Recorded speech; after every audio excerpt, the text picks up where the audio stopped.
வேலூர் ஆட்சியர் அலுவலகத்தில் தேர்தல் பிரிவு குடோனில் வைக்கப்பட்டிருந்த மின்னணு வாக்குப்பதிவு இயந்திரங்கள், ஒப்புகை சீட்டு இயந்திரங்கள் ஆகியவைகள் முதல்நிலை சரிபார்ப்பு பணியினை ஆட்சியர் அனைத்து அரசியல் கட்சி பிரதிநிதிகள் முன்னிலையில் பணியை துவக்கி வைத்தார்.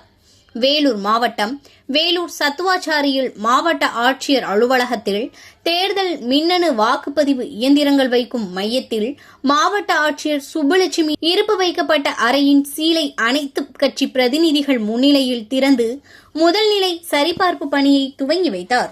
இதில் அதிமுக, திமுக, காங்கிரஸ், தேமுதிக, கம்யூனிஸ்ட் உள்ளிட்ட பல்வேறு அரசியல் கட்சி பிரதிநிதிகள் கலந்து கொண்டனர்.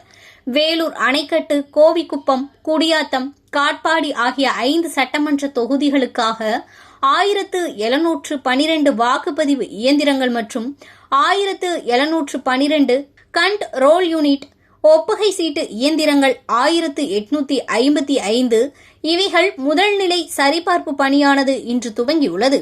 இன்றிலிருந்து முதல்நிலை சரிபார்க்கும் பணியானது தொடர்ந்து நடைபெறும்.